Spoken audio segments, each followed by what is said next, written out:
recorded on this computer. Hello, parents. This is your how to help your child at home with their UFLI homework video. So every day that your child comes home, they should be doing a little bit of their homework. Please don't do it all in one night. Let's teach them how to, just do a little bit every night. So at the very top, you will see the very first sheet on the homework is your UFLI Phonics practice. And I want to go over on this video how to use that at home. The first thing you'll notice is that the concept that we're working on is at the top. And so this particular one is short vowel advanced review. And you'll notice that it has some words here, and these are not their spelling words for the week. These are just examples for things that we are practicing this week. So we're looking at short vowels and we're working on blends in the beginning and ends of their words. Underneath that, you have irregular words. Sometimes we call these jail words because the letters break the rules, so they go to jail. And so let's take a look at the word look. You'll notice that the L and the K do not have lines underneath them, but that the OO does, because when we think of OO, we think of ooh, like in boo. But in this particular case, that's not what these letters are saying. They're saying instead. So the best thing we can do with our children on this one is to have them remember these words by heart. So we call them heart words or jail words, but memorization for these is really important. The next part of your home practice is the word chains, and it's really important that you follow the sample word chain script. And I'm going to explain why that is. When you say the word chain script, you are asking students to spell words in a variety of ways. You're asking them for spelling, you're asking them for encoding, which is putting sounds together to form words, and you're asking them for decoding, which is taking words apart into their individual phonemes. So each of those is important, so please follow the script. With this, you can do this many ways. You can do this on paper, you can do this on a whiteboard, you can use the blending board, which I'm going to show you in a minute, and all students have access to.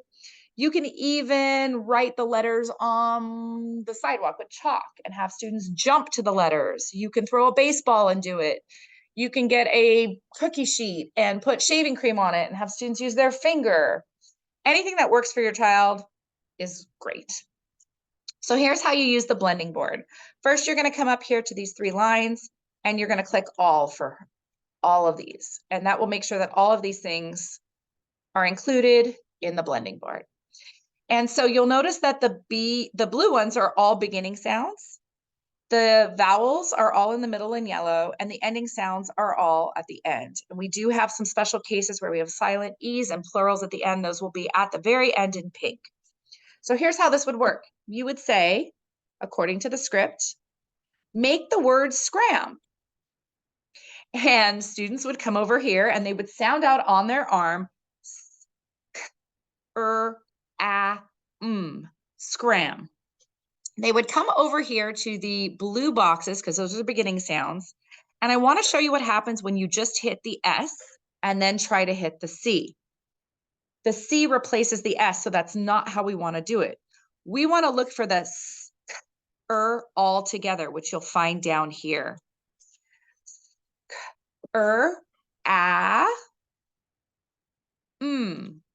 Scram.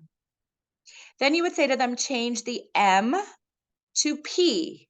What word is this? So they'll come over here to the ending sound, because that's where the M is, and they will change it to a P. Then they'll sound it out. Scrap. Yes, the sounding out of each sound is very important, so make sure they're doing that. You'll also notice that the words are going to start to appear over here in a list. So then we're going to say, change scrap to strap. So what they have to realize is that the middle and ending sounds are the same, and it is the beginning sound that is different.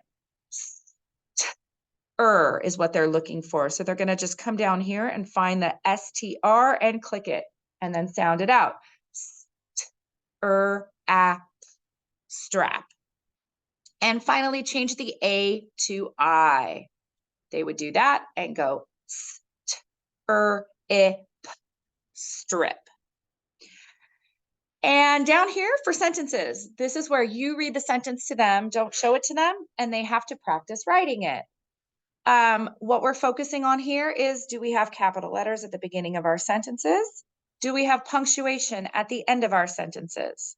Do our sentences have spaces in between each word so that we can actually read the sentence? Are we using the lines properly? Are we using that dotted line in the middle of the paper properly? Or are we not making our letters properly? If your student is struggling with that, please email your teacher, because we have some handwriting practice that we can email you and you can print at home. Those are the things we're looking for sentences. Also, we should not be putting capital letters in the middle of words, and some students are still doing that. So make sure to emphasize that with them as well. I hope this helped you understand how to help your child at home with their home practice. And let us know if you have any questions.